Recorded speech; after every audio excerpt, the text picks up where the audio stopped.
Imagine making $250,000 per month with your business. But after you paid for expenses, electricity for your employees, and everything else, you were actually losing $30,000 per month. So that was the story of this man, Vishen Lakhiani. And I was reading his book, and he turned that situation around into one where he was generating millions per month.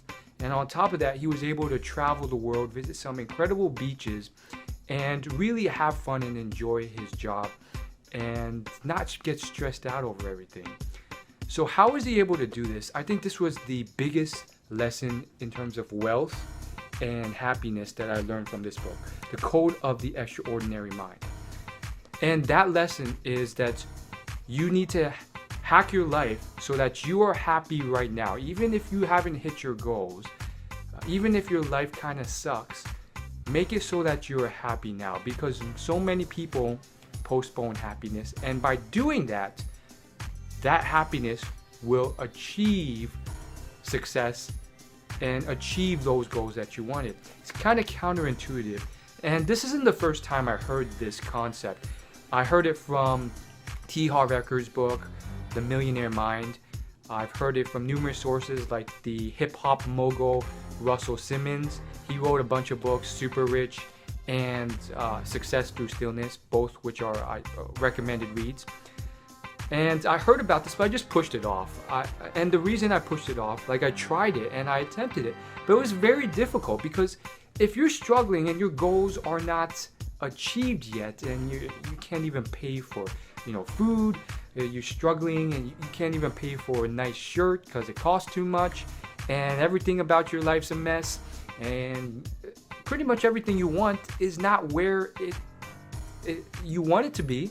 It's very tough to be like, I'm happy, I'm enjoying my life, when you can't pay bills, when you don't have money, when whatever is occurring, your relationships, your dating life, family issues, or anything else. It's very difficult to achieve this level of happiness or fun. And it's very easy to buy into what modern society will tell you, which is, oh, once you get that mansion or once you get that house, once you achieve those goals, only then can you be happy. But as I've studied tons of billionaires, I think this is far from the case. In fact, a lot of scientific studies show that happiness begets more success rather than the other way around. The more happy you are, the more successful you are. So this is a very profound topic, but it's also very simple. Just hack your life to be more fun.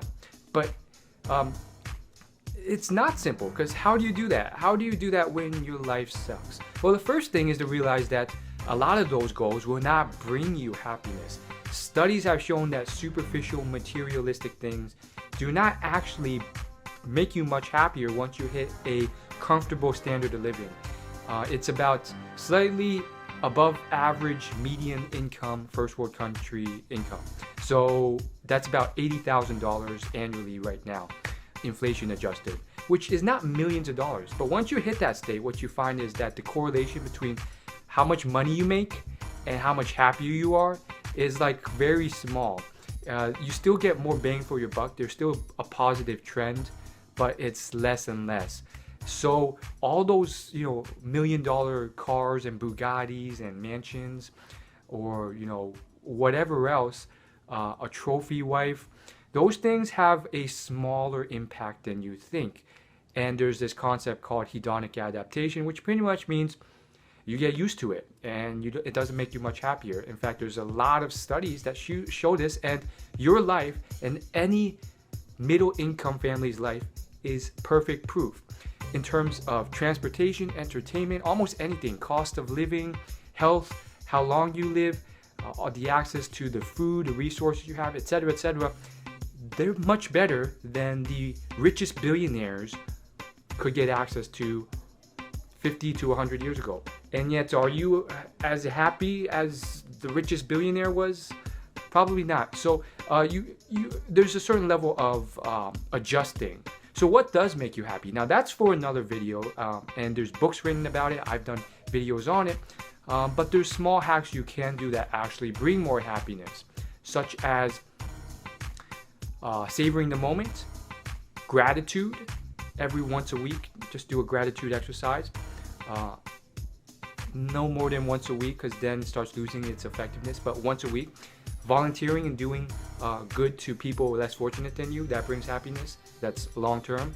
And of course, exercise. Cardio exercise 20 minutes a day, or at least one period of 20 minutes at least once a week. That will really start to improve your happiness. And studies have been done that have tracked this and compared it to people who took antidepressants, and the exercise group did better. Now, other than that, I want to talk about having fun, because happiness is one thing on its own, but I think one thing that Vishen talks about in his book, which it really reminds me of all of the stories told in Richard Branson's book, and it's about having fun. I mean, happiness is its thing on its own, but having fun is a different thing. And he also talks about having fun. Let me just, this is what he says verbatim. Stop postponing your happiness. Be happy now. Your thoughts and beliefs do create your reality, but only when your present state is joyful. Have big goals, but don't tie your happiness to your goals. You must be happy before you attain them. So he had a lot of fun, and by doing that and being joyful and not tying his happiness to his goals, he made his business boom. And if you read any of Richard Branson's book or watch his videos, he did a TV show. This guy also embodies this. I mean, he has a ton of fun whenever he's doing things. He's just like, screw it, let's just do this. He will jump into a pool in a full suit just because it's fun. He'll jump on a table and dance because it's fun. And that is something I have tried to add into my life every day, because it's difficult, and most people, myself included, we live very boring lives, and it's just very serious, and it's not as fun as I wish it to be, or as awesome that I think or hope it can be. And I've met people who have, just by looking at them and observing their lives, they've kind of resigned. They've closed off to the possibility that their life can get any better, and it's tragic. So I've always still had hope, and so I keep trying to instill that fun. And at first, one of the reasons I pushed this off was because it was very difficult. Richard Branson, he gets to do all these crazy things like, dance on top of a hot air balloon, 10,000 feet in the air, or fly across the world, or kite surf. For me, I was like, I can't do that because I can't afford it. And my logic at the time was, well, I can't be having as much fun as I ultimately want to because I can't afford to go kite surfing or visiting different countries and all that stuff. And that was a logical principle that has a grain of truth. I think all excuses have a grain of truth, but it wasn't the full truth. And now that I've revisited the topic, I think you should as well, realize that you can have incredible fun even if you're not that wealthy, but still move towards making more money so that you can enjoy those things that you want to.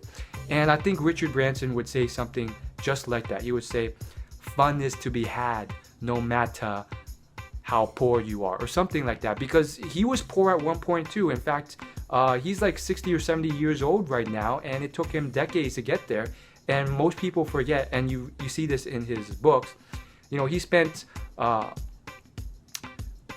decades like working from home, busy, grinding, calling people, dealing with banks and stuff, and people forget that part of his life. He wasn't always this adventurer, billionaire type guy. He had to work hard for his business for decades to get there. So of course he probably enjoys his life the best now, and that's what you should move towards. Maybe you would have the most fun doing something that costs a bunch of money. But I have no doubt that Richard Branson, Warren Buffett, all these people I've studied, they have had incredible fun even when they weren't making that much money, because they found a topic or hobby they enjoyed, and then they put their own spin on it. I think Richard Branson does it best. Check out his blogs. He writes a lot of blog articles too, and he really I really thought about it, and I really thought, yes, you can have a lot of fun even if you're not that wealthy. Anyone can dance on a table like Richard Branson. Most people don't because it's outside their comfort zone. A lot of people can jump in the pool. There's probably a public pool nearby too with a formal type outfit. Most people don't because it's out of their comfort zone and it's not the stereotypical thing to do. Just try and push your comfort zone, and I think that's one thing I'm trying to do now. Screw it and do it. And it doesn't have to be as grandiose as Richard, but if you can slowly get 1% better each day. I learned this from Brian Tracy. On the short term, it may not seem like a lot, but years down the road, 1% every day increase adds up. So that's what I've been trying to do. How can I add more fun into my life and enjoy the moment now, so that I'm not that guy who, hates his life for 60 years so that he can finally get to a goal, and then when he finally gets there, like, he's still not that happy about it because it's whatever. He has an attitude about what he's achieved. So don't be that guy, and see if you can find that now. And I want to conclude this with a quote from Russell Simmons, and this is probably the most important quote. I think it summarizes this all in the best possible way, better than anything I've said so far. Now, I can't remember the exact quote, but this is the paraphrase version, and it goes something like, once you have understood that everything you wanted you already have, that is when everything you want will come. And it's kind of like deep and profound. Like, he's really into like spiritual stuff and meditation nowadays, even though at one point he was not at all. And that's a story for another day. Incredible story. But to say it in layman's terms, it's really simple. He's pretty much saying, yeah, the money, the fame, all that stuff, it's not going to help you. If you're just happy and, grateful and really enjoying life to the fullest now, because of that, all those other things will come. But even when they come, it's not going to matter that much because you're already happy internally. You're already rich inside. And I think that's what you should strive towards. Not a external happiness, because that will come and go, but a internal locus. And that's very tough to do. But that's something I also want to strive towards. Whether I'm rich, whether I'm poor, whether times are tough, I think the true winners, the true warriors are those who can get knocked down, punched in the face, and get up and keep persevering and laugh and be happy no matter how tough times are. And just being happy whether or not you have a certain thing or you don't. And the Dalai Lama is a great example of someone who does this. I mean, all he does every day is meditate and eat very minimalistic food. That's all he's done for decades. And yet he's very happy. He's always joking, laughing, and enjoying life. And that's proof on it of itself. Check out some videos by the Dalai Lama. It's awesome. Thanks for watching. See you in the next video. Subscribe. Peace.